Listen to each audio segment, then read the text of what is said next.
பெரிய அரசனாக இருந்தாலும் சரி, நாட்டுக்கே ராஜாவாக இருந்தாலும் சரி, இந்த உலகத்திற்கே நான் தான் என்ற அகங்காரம் கொண்டிருந்தாலும் சரி, ஒரு பிடி சாம்பருக்கு கூட ஈடாக மாட்டார்கள் அப்படிங்கிறது நமக்கும் தெரியும், அவர்களுக்கும் தெரியும்.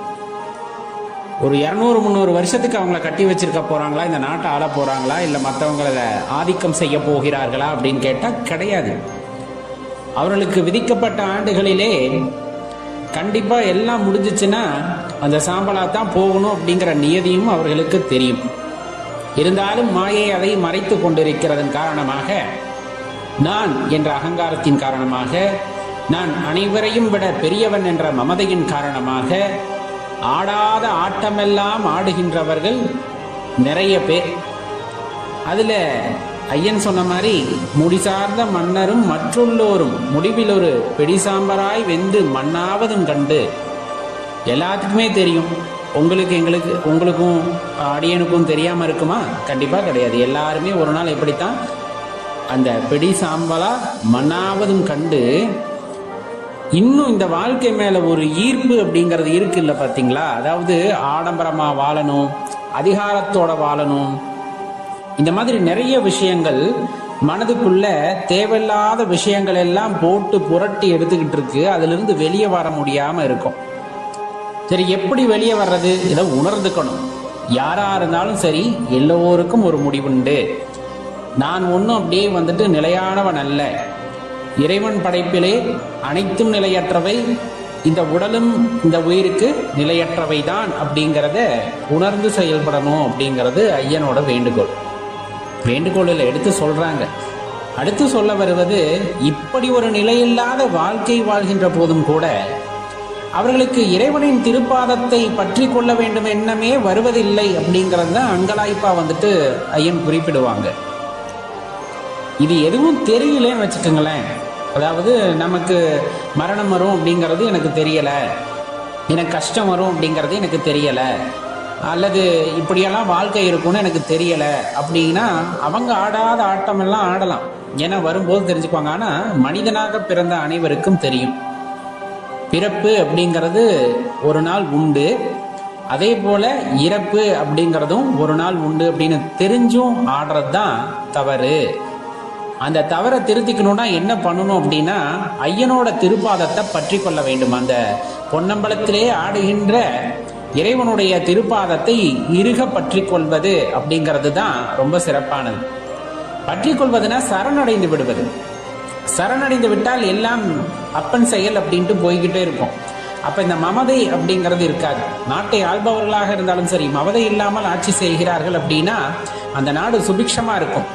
தான் என்ற எண்ணத்தில் இருந்து தான் செய்வது அனைத்துமே சரி என்று நினைத்து செய்யாமல், அனைத்து ஜீவராசிகளும் இறைவனாக எண்ணி எல்லோருக்கும் மனம் உண்டு, எல்லோருக்கும் வாழ்வு உண்டு அப்படிங்கிற அந்த ஒரு குறிக்கோளோட ஒரு மன்னன் ஆட்சி செய்கின்றார். ஆட்சியாய் இறைவனின் பொற்பாதத்தில் சமர்ப்பித்து இறைவன் சாட்சியாக ஒரு ஆட்சி நடக்கிறது அப்படின்னா அது அற்புதமானதாக இருக்கும். எப்போது அப்படின்னா அந்த மன்னனும் உணர்ந்து நமக்கும் முடிவு உண்டு அப்படிங்கிறத உணர்ந்துகிட்டா மக்கள் வாழ்வதற்காக நிறைய விஷயங்களை செய்வார். அதே போல ஒரு சாதாரண மனிதன் தனக்கும் முடிவு உண்டு அப்படிங்கிறத உணர்ந்து கொண்ட பட்சத்திலே பிறருக்கு துன்பத்தை இழைக்க மாட்டார். ஏன்னா எப்படியும் ஒரு நாள் போயிடுவோம் அப்படின்னு தெரியும் போது வாழும்போது சந்தோஷமா வாழலாம். ஆனா பிறரை கஷ்டப்படுத்தி வாழக்கூடாது என்ற எண்ணம் நம் மனதுக்குள்ள எப்ப வரும் அப்படின்னா, அந்த பொன்னம்பலத்தில் ஆடுகின்ற இறைவனின் பொற்பாதத்தை சரணடையும் பொழுது மட்டும்தான் வரும். பிற உயிர்களையும் தம்மை போல ஒரு உயிர் என்று நேசிக்கக்கூடிய அந்த தன்மை எப்பொழுது வரும் அப்படின்னா, அந்த பொன்னம்பலத்திலே ஆடக்கூடிய இறைவனின் பொற்பாதத்தை இறுக பற்றி கொள்ளும் பொழுது மட்டும்தான் வரும் அப்படிங்கிறத தெரிஞ்சுக்கணும். அப்ப நம்ம ஒவ்வொருத்தருக்கும் பிறந்த நாள் அப்படின்ட்டு ஒன்று உண்டு இல்லையா? ஒவ்வொரு வருஷமும் எல்லாருமே கொண்டாடுவோம்.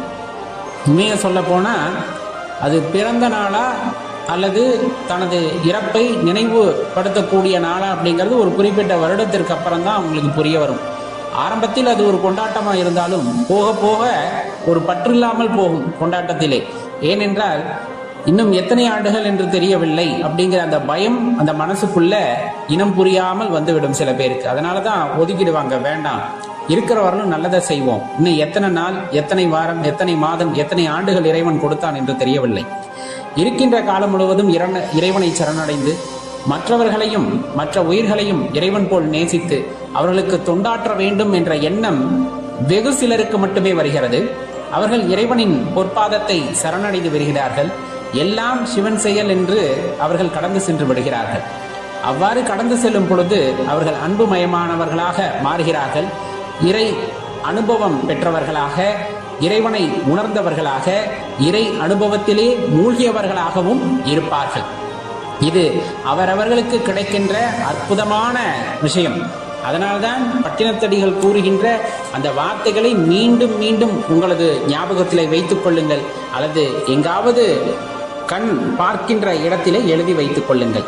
முடிசார்ந்த மன்னரும் மற்றுள்ளோரும் முடிவில் ஒரு பிடி சாம்பராய் வெந்து மண்ணாவதும் கண்டு பின்னும் இந்த படிசார்ந்த வாழ்வை நினைப்பதல்லால் பொன்னின் அம்பளவர் அடிசார்ந்து நாம் உய்ய வேண்டுமென்றே அறிவார் இல்லையே அப்படிங்கிற அந்த பாடலை மனசுல எப்பவுமே நிறுத்திக்குங்க, உங்க முன்னாடி எழுதி வச்சுக்கோங்க. எப்பொழுதெல்லாம் தேவையில்லாத எண்ணங்கள், எப்பொழுதெல்லாம் பிறரை பழி தீர்க்க வேண்டும் எண்ணம் வருகிறதோ, அல்லது பிறரை ஏமாற்ற வேண்டும் என்ற எண்ணம் வருகிறதோ, இறை சிந்தனை இல்லாமல் தேவையில்லாத சிந்தனைகள் மனதில் வருகிறதோ, அப்பொழுதெல்லாம் பட்டினத்தடியாரோட இந்த பாடல் வரிகள் உங்களுக்கு ஞாபகம் வருகின்ற பொழுது வாழ்க்கை நிலையில்லாமை, இந்த நிலையில்லாத வாழ்க்கையிலே நிலையான பரம்பொருளை மட்டுமே பற்றி கொள்ள வேண்டும், அந்த தெளிவு நமக்குள் வந்தாக வேண்டும் என்ற எண்ணம் மீண்டும் மீண்டும் இந்த மனதுக்குள்ளே உதயமாய் கொண்டிருக்கிறது. அப்படிங்கும் போது கண்டிப்பா நாம் திசை தவறி போக மாட்டோம். வாழ்க்கை அப்படிங்கிறது இறைவனை சார்ந்தே வாழ்வது, இறைவனை நினைத்தே வாழ்வது, அவருக்கு நன்றி சொல்லியே வாழ்வது. அப்படிங்கும் போது சக ஜீவராசிகளையும் இறைவனாக பார்க்கின்ற தன்மை அவர் பொற்பாதத்தை சரணடையும் பொழுதுதான் கிடைக்கும் அப்படிங்கிறத ஒரு ஆணித்தரமா நம்மளால சொல்ல முடியும். ஏன்னா இறை அனுபவங்கள் அவ்வாறே அனைவருக்கும் கிடைக்கப் பெறுகின்றன அப்படின்னா அதுல மாற்று கருத்தை கொள்ள வேண்டாம்.